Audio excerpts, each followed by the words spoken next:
Once again, we welcome you to Moving Forward with Young Voices. Hey, I'm very happy to welcome back to the program a voice we have not had on here in a little while. That would be Sarah Montalbano.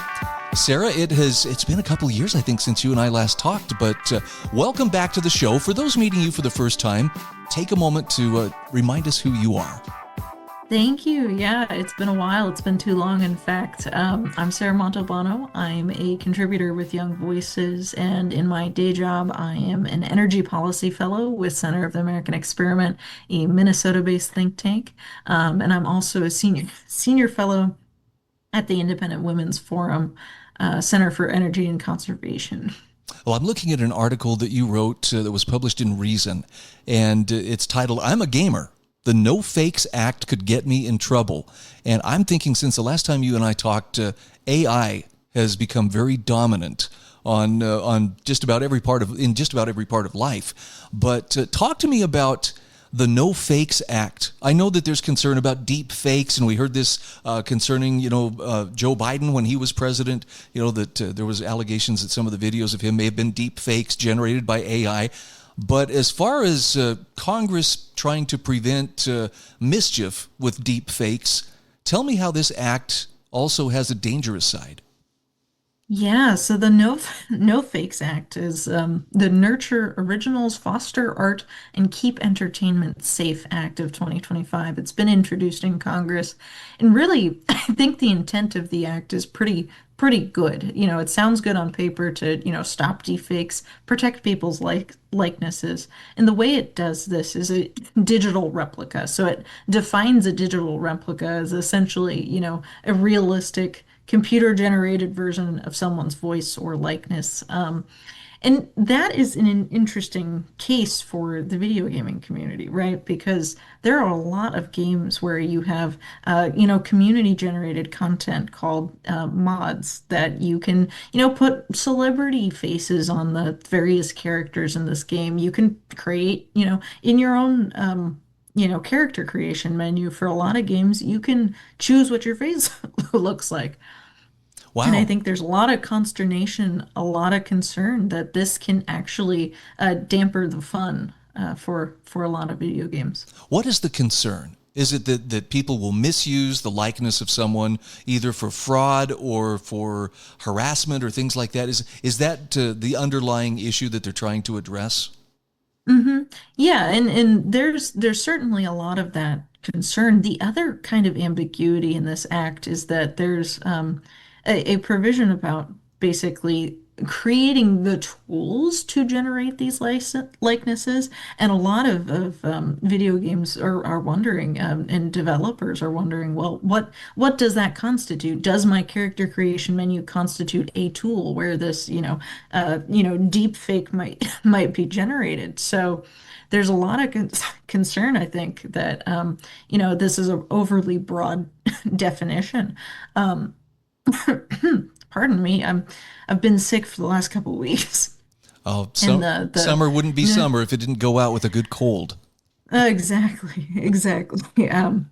And there's a lot of video games that rely on, celebrity images. Think about NHL 25 and, Madden, NFL 25, all of these athlete images and depictions.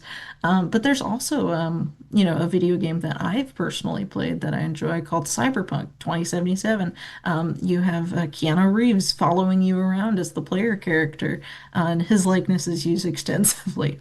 So I think there's a lot of confusion about what this would entail for, digital replicas like these. And I also argue in this piece that we already really have laws at both the state and federal level that cover this kind of situation. I'll admit I'm not a gamer, but I have kids who are, and they're pretty serious about it. So I could see them having concerns about this. Sarah, let me ask you this. People who are non-gamers, yes, why should they not shrug their shoulders and say, well, I don't have a dog in this fight? Why do they need to be aware of this and realize that perhaps they have a stake in it as well, even if they don't spend time gaming? Yeah, that's an excellent question. There's a lot of liability in this law that's built in, and it's a financial issue. What we find is that the structure is basically similar to the Digital Millennium Copyright Act, DMCA, where this will lead to somewhat of a crackdown on, digital versions for platforms that decide to host, this AI generated content. And the platforms themselves, whether it's, a video game store or, a social media, for example, they're responsible for preventing future uploads of, whatever AI generated content this is. They have to adopt a policy to terminate accounts for repeat violators, and they risk penalties, financial penalties. And what we found with DMCA is that a lot of the onus has been on the platforms to remove this stuff preemptively, even when there are things that actually are borderline. So you might say, well, this, AI generated video of President Trump falls under, parody. Maybe that falls under parody law. And what I think we will see if this passes is actually more of a precautionary approach where the platforms are removing things that are borderline, might, qualify under First Amendment exceptions or protections, but are removed before people see them because they are financially liable if they don't. Wow. I mean, I see a couple of immediate problems with what you've just described here. One being that really, if someone just wants to hamstring their competition, whether it's in a game or maybe even in business, all they have to do is make a claim, and then it sounds like the onus is on either the platform or on the person to prove that you are legitimate, as opposed to the person making the complaint having to prove that it's not legitimate. Yes, that's the default structure here, just like DMCA. When someone reports that they think their likeness has been used without their consent, the platforms have to take it down as soon as technically feasible. That is the language in this bill. And regardless of whether that is a frivolous claim or is mistaken or later proved to be patently false, the damage has been done. The content has been taken down. And they risk additional fines for every day that they allow to delay here or to be seen as not acting in good faith towards the law. So I think the video gaming industry is an interesting niche of this, but I think we will see a lot of problems on social media too. I could also see this, and it seems like I couldn't give you a very specific example, except I think Gavin Newsom, the governor of California, it seems like not so long ago he was making some noise about, I don't want, parody or memes, out there. And AI is very good for creating those kinds of things. But basically politicians were saying, well, here's a chance to stop people from poking fun at me. Hmm. Yeah, I think we should be worried about that kind of thing with if the No Fakes Act were to be passed by Congress. There's clearly an overly broad definition here. It would need to be really winnowed to understand exactly what is the point. The other interesting part is that this digital replica right creates some kind of contract law where you're able to actually sell your digital replica for certain purposes to companies. And those contracts seem to be pretty overly broad as well, for up to a decade. So there's a lot of problems with this bill. Video gaming would be adversely affected, and so would a lot of your social media experience. I feel like I watched a Black Mirror episode about something very similar to this. So we've got about 30 seconds here, but are there better voluntary ways to address these concerns? Absolutely. One of the video gaming industry's major content platforms, Steam, takes a very good approach, I think, because they decide if you want to host your game on Steam, you have to voluntarily disclose this, and then gamers get to choose, will I patronize this content or not? And I certainly probably won't be doing a lot of AI generated games, but there's people who wouldn't mind, and it's transparently disclosed. Love to hear it. Well, thanks for bringing us up to speed on this. Again, we're talking with Sarah Montalbano. For those who would like to follow your work, where's the best place to do that? Thank you. I'm most active on Substack at Montalbano Mondays, so follow me there or visit Center of the American Experiment for my energy and environment work. All right. Sarah, all the best to you. Hope you got a speedy recovery from that cold, too. It's been 5 weeks already. So we'll see. Thank you.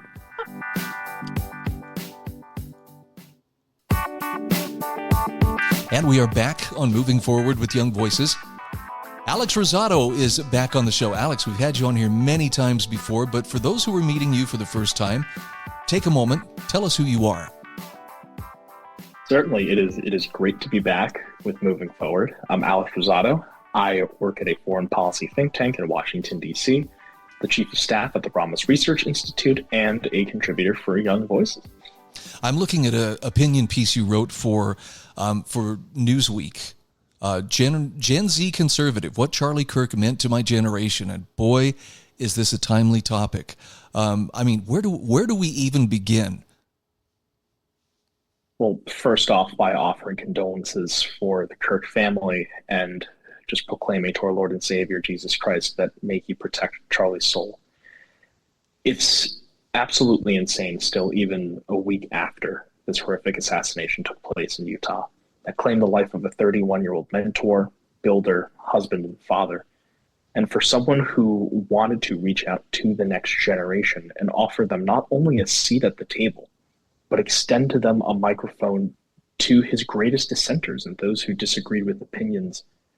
It wasn't him trying to prove him wrong, as his banner may say. And it was more so proving to ourselves that the values and the social mores that we hold near and dear to our hearts are actually the ones that we want to promote. For Generation Z, we have an authenticity crisis. We're socially anxious, we're mentally strained, we're economically insecure.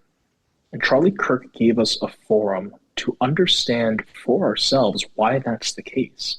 And a lot of times you saw some of the angst, the anxiety, and the outright distaste for the system that is now embedded in a lot of people, unfortunately, in my generation. But it doesn't have to be that way. And Charlie Kirk did so in a passive and a persuasive way. And ultimately, that's why he's no longer here, is because we started listening to what he had to say and the uplifting of the American spirit that he brought with him. Well, and Generation Z, whether they want it or not, is in a position to do much of the heavy lifting in the days ahead of us. And I can think of no other individual who has done more to engage Gen Z and motivate them and persuade them, or I'm going to use another word, inspire them to embrace those values on which, the American system originally was built. You hit it exactly on the head. The American founders 250 years ago laid out fundamental principles that would ensure as timeless reminders for not only the morals and the customs and traditions that we ought to still respect today, but those that pave the foundation for the greatest democratic experiment on the face of this earth. And it is these principles. It is free speech, freedom of expression, limited government, free markets, an enduring moral founding based on religious principles.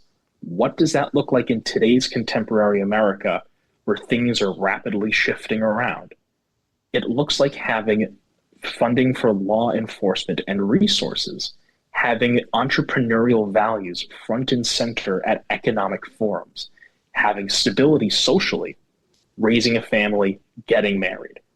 And those are the simple principles that you need to keep a nation that is so advanced running, while keeping it tethered to the foundational values that it can't depart from. Otherwise, it risks crumbling everybody in its way.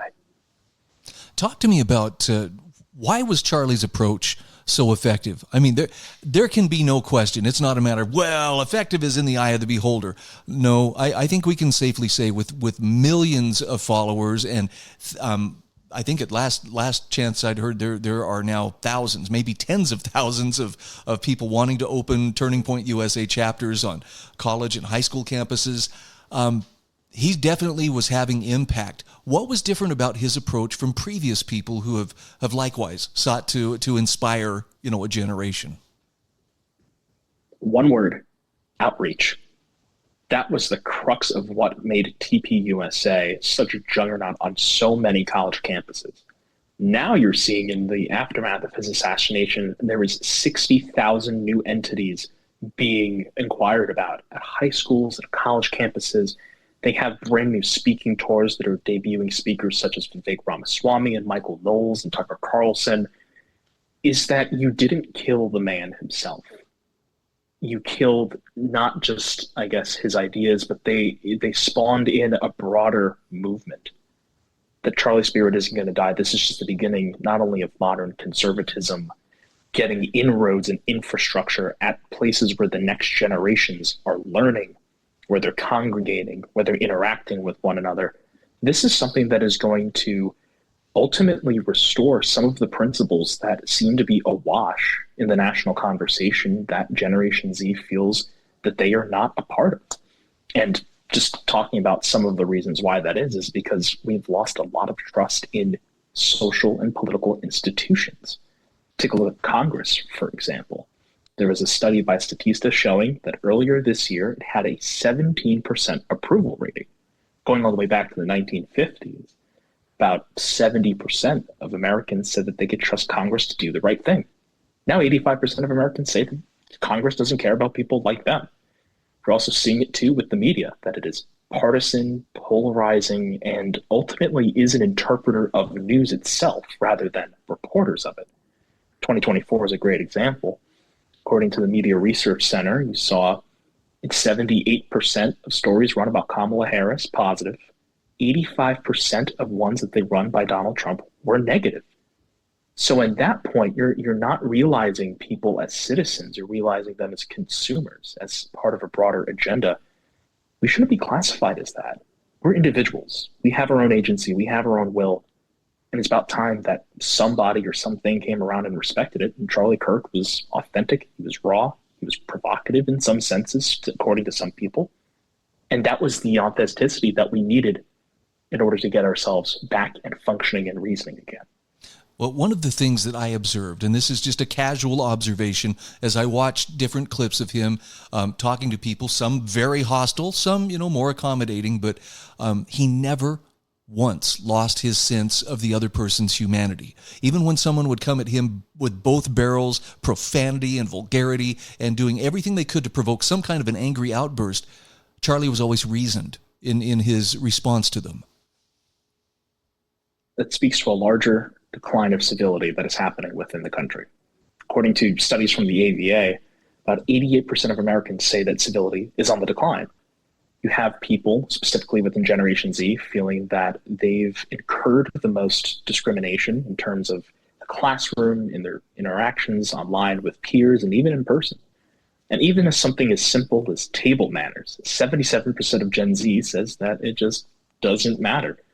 So when you have these social values that are being put to the side, feels like it doesn't matter, then it breeds this new age cynicism and almost to the point of nihilism, where people shrug their shoulders and they say, nothing matters, so let me do whatever I want.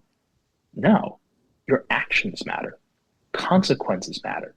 Conversation and substantive dialogue matters. And that's what Charlie Kirk specialized in, especially getting people to not only come to their own senses and say, perhaps my lifestyle isn't worth pursuing in the temporary sense. We need eternal principles. We need joy. We need foundation. We need connectivity. We need faith. And I think that's something he excelled at when he was still here on Earth. And not to put it too simply, but as you look at the values that especially these Gen Z males are turning toward, it's the same things that our parents and grandparents eventually discovered. Hey, this is where stability and happiness is found in life. In other words, every generation, the new kids may want to reinvent the wheel, but in the end, it seems like it comes back to the things that have stood the test of time, and it appears that's what Charlie stood for. Exactly. If you're just wondering what tradition is in the sense of why we still honor it and carry it today, it's because it was implemented in the past so that a previous problem didn't re-arise in society. So you remove the tradition, you bring that problem back. So we need it as a safeguard, we need it as a contemporary understanding of a foundation, and we need it for us to bind each other together for civilizational values. Once again, we are visiting with Alex Rosada. He is a Young Voices contributor. Alex, where can people find you and follow your work? You can find me on Twitter/X at Alex P. Rosada. Thank you so much.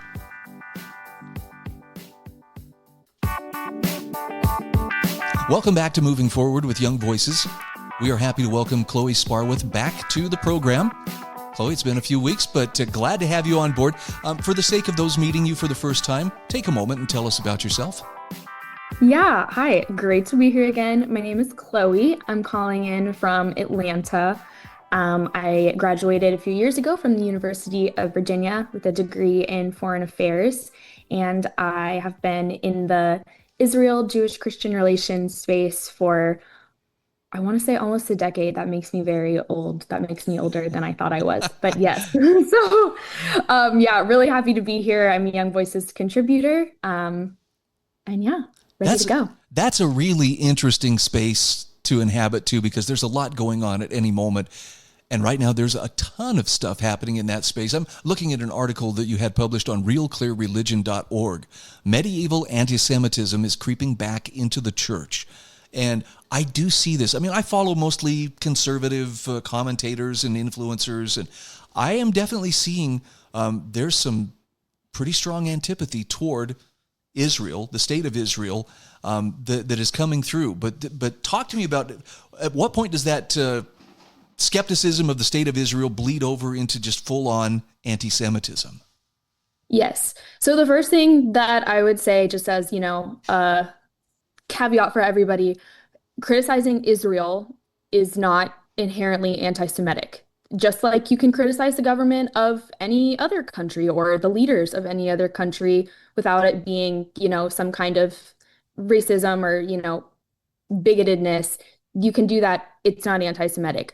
But where you see the difference when we're talking about Israel and where it becomes anti-Semitic is there's a lot of almost religious language, again, going back to the anti-Semitism creeping into the church specifically, that goes back a long, long way before even the founding of Israel. So there's a lot of tropes like demonization of the Jewish people or demonization of the leaders of the Jewish state, where that crosses the line from criticizing a country's government and it being anti-Semitic. So in the article I talk about, she gets brought up a lot, but I gotta bring her up, Candace Owens, recently saying that she believes that Bibi Netanyahu is actually, his body is being inhabited by a demon and that Israel is a demonic nation. That is where it crosses into anti-Semitism, when you're casting Jewish people and the Jewish state and its leader as inherently of Satan and of hell.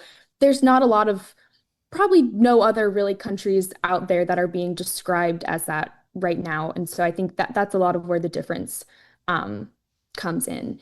And a lot of this has, restarted with the war that's been going on in Israel since October 7th. Where people, it starts as criticizing Israel, criticizing the government, which is just fine. But I think what we're seeing, especially within the past year, is specifically in Christian circles, we're not even sometimes talking about Israel anymore. Candace Owens, like I said, and some other very prominent Christian political influencers are now not even saying Israel. We're straight up going into demonizing Jewish people and saying the word Jewish. So things have changed a lot in some Christian circles, and I think it's something we really need to be cognizant of. Okay, can I bounce something off you? Because I just, and if this doesn't translate, I won't feel chastened too badly if you correct me on this. But I don't think very much of a lot of the politicians who are responsible for making policy here in the United States. In fact, I think they're lower than used car salesmen. And, I'm sorry, used car salesmen to even compare you.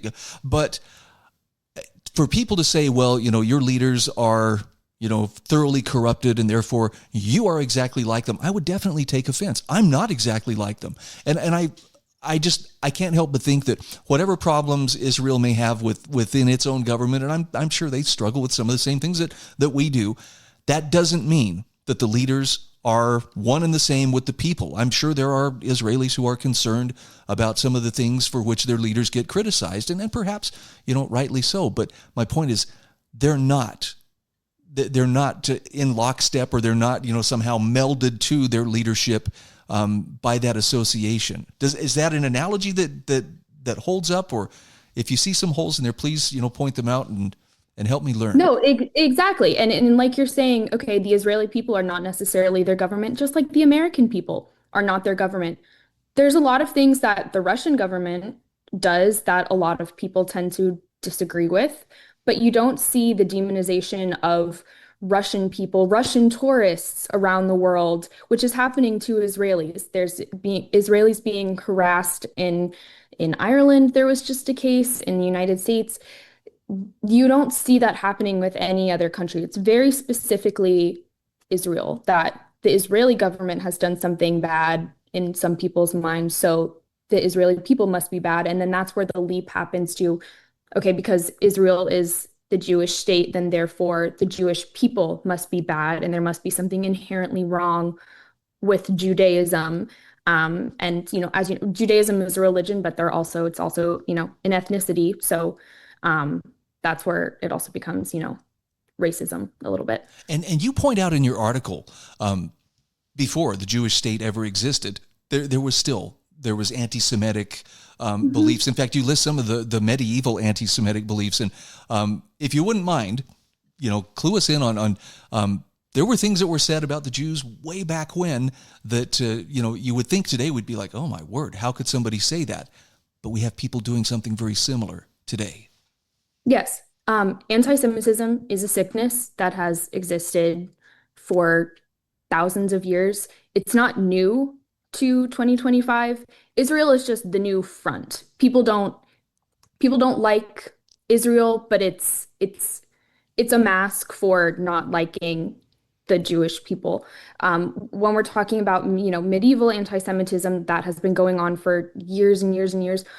Unfortunately, it's not a new thing, and a lot of it has come from Christian circles. A lot of people don't know this, but Martin Luther, who did a lot of good things, Protestant Reformation, a lot of positive things came out of that. But Martin Luther, a lot of people also don't know, had encouraged his followers to violently go after the Jewish people if they didn't convert, if the rabbis weren't willing to shut down their synagogues and stop talking about Judaism, then he encouraged them to violently go after these people. And that type of rhetoric that was normalized within the German church back in the day carried on even into the 1940s with the Nazis, the Hitler's regime, the Nazi Party. They used a lot of Martin Luther's rhetoric.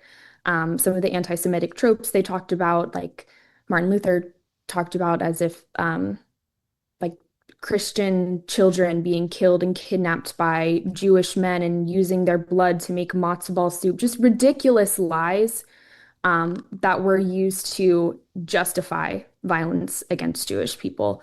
Let's we've got a little over a minute left here. Let's talk about some of the ways people can avoid getting pulled into that vortex of negativity that leads right to that really nasty anti-Semitism. Where can people find that solid ground to stand on, where they're not going to be, caught up in whatever emotion is passing by at the moment? Yeah, a lot of it is learning our history, learning the history of anti-Semitism in the church, and looking at how did horrible things get normalized. Like the Holocaust didn't happen overnight. There was rhetoric that was building up for years and years and years that made normalizing not liking Jewish, German Jewish neighbors normal, that eventually led to atrocities that you would have thought impossible. So learning your history, learning our history, knowing how we got here. But I think also the biggest thing is just, okay, if there's something that's coming out about Israel or the Jewish people, would this type of language or scrutiny be acceptable for any other group or state out there? And if it's you're only talking this way because they are Jewish or it's the Jewish state, that's when you know something's off. Chloe Sparwath, thank you so much for your time today. It's been a pleasure visiting with you. Thank you so much. Welcome back. This is our fourth and final segment today on Moving Forward with Young Voices. Happy to welcome Gary Frankel back to the program. I know we've had you on here many times before, but Gary, take a moment. Tell us a little bit about who you are and what you do. Absolutely, and thanks for having me back. I'm a doctoral researcher in educational leadership at Texas A&M University, but for about 5 or 6 years now, I've been writing plenty of commentary on education, politics, and all the nonsense that the world decides to get up to on a daily basis. There is a bit of nonsense out there, and you're taking a pretty good aim at one particular aspect of it. In an article here from the Daily Wire, New York City public schools think DEI can fix anti-Semitism. You say it won't. Let's talk first of all. To what extent is anti-Semitism rearing its head in New York City public schools? Well, anti-Semitism has always been a problem in New York City, which makes sense because it's one of the largest centers of Jewish culture in the world. But in 2023, 2024, and continuing into 2025, the problem has gotten a lot worse. Anti-Semitic instances are now 54% of all hate crimes in the city. And there is an anti-Semitic crime in New York City about every 25 hours, which, it's a big city and all, but that's still a really terrible and dramatically increasing number. So talk to me about how is that addressed? I'm sure, in a system the size of New York City's public school system, there's going to be a little bit of bureaucratic inertia to have to work through. But how do they propose they address issues when anti-Semitism comes up? Well, what they're proposing right now is to integrate anti-Semitism into a new type of social studies curriculum that they're already using called Hidden Voices. And the whole point of Hidden Voices is to highlight particular voices that the district thinks it's important from individuals from various marginalized and disadvantaged groups. But the problem is that it doesn't show any effectiveness at actually reducing discrimination or promoting tolerance or any of that good stuff. If anything, the research indicates that it just promotes hostility because people don't understand why they're learning about these people. They do a very poor job of communicating the importance of this sort of thing to kids. And it's all based on academic hoo-la-la that teachers don't understand. They don't know how to implement it. The district doesn't know how to implement it. So it just ends up being a giant mess that fails to address the problem. And tell me how DEI figures into this. Is DEI kind of seen as a fix-all for whatever ails a culture or a society? In this context, absolutely. That's definitely what New York City public schools seems to think. It's just that any problem that comes up, if we just make it more about identity, more about marginalization, just hitting that same nail with the same hammer over and over again, that it can solve the problem. And it can't, because the problem is much more systemic. It's gotten increasingly violent over the past couple of years. And unless there's some good old-fashioned law and order in New York City schools, nothing's going to be done about this. Something that you point out in your article, too, and I thought this was right on target, is DEI, for good or for worse, plays into the oppressor versus the oppressed paradigm, which is very common in a lot of education today. And absolutely. And it's become a problem in left-wing theory because if you look at the literature, that over the course of the 20th century, Jews have consistently been labeled, particularly in the United States, on the side of the oppressor, because Jewish people have become very successful in very lucrative industries like entertainment and law and engineering and medicine. So a lot of these theory doesn't really see a distinct cultural group with distinct traditions that's being attacked in some way. They see rich white people. So it's just an underdeveloped assessment of how the world actually works. Okay, and here's where I guess I have to put on my tinfoil hat just a little bit. Is there ever going to be a time when DEI will not be a part of the public education establishment, particularly in very large systems like you would find in New York City? Well, I don't think that you're ever going to get rid of that sort of thinking, that sort of framework entirely, especially in very large, very progressive cities, like you pointed out. But what I do think can happen, and this might be just my inner optimist will eventually happen, is that we can still work with those frameworks while still promoting sanity.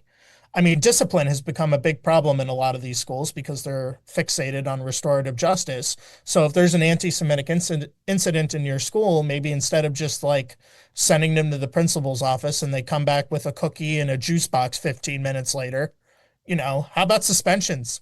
How about detentions?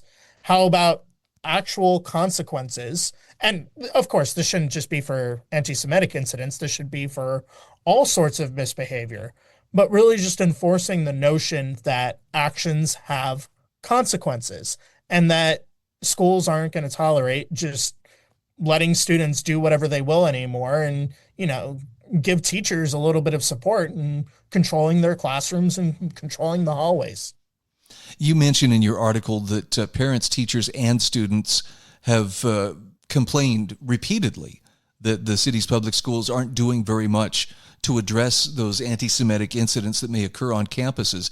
I'm curious, what do the school administrators or the people within that system, do they offer any kind of an excuse for why they seem to struggle with addressing those? Well, any excuse would be unseemly because they're taking the problem very, very seriously. They formed 427 different committees about the incidents. Well, but what's really going on, and this is what I think at the heart of the problem is, they're afraid of getting sued. They are terrified that the second they do anything, that some angry person will rake the district over the coals in some ridiculous lawsuit. And the way to fix that is to give schools a little bit more protection against liability. You can't let them do whatever they want, of course. I mean, parents still have rights, but schools should be able to give a student a detention or a suspension without worrying about causing some sort of national news story. No, very, very true.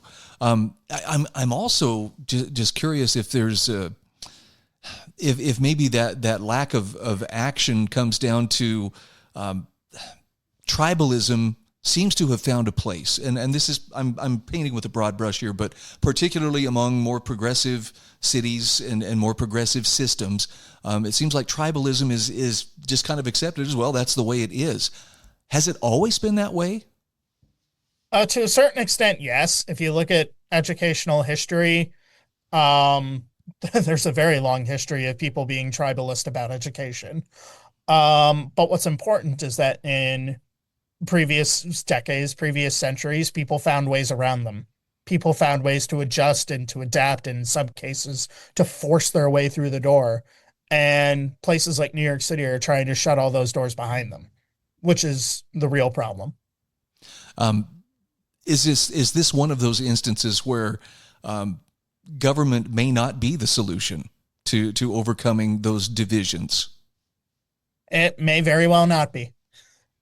I'm asking that not from hands in the air there, what can you do, but simply from the idea. I mean, I've lived in neighborhoods where there were some very diverse, people, and it seems like left to their own devices and their own associations, even long-standing age-old hatreds would melt away when they were given the opportunity to basically freely associate with whom they would associate with. It seems like that's when the walls came down. I completely agree with you, and it's time we get back to a little bit of just letting people be people instead of trying to batter everything with the government. I love how he puts this too. Gary, thank you so much. Appreciate that voice of reason. It's good to hear from you again. For those who want to follow you or check out your work, where can they find you? Absolutely. I'm most active on Twitter or X or whatever it's called now at FrankelGarion. All right. Looking forward to our next conversation. Thank you. Likewise, Brian. Thank you.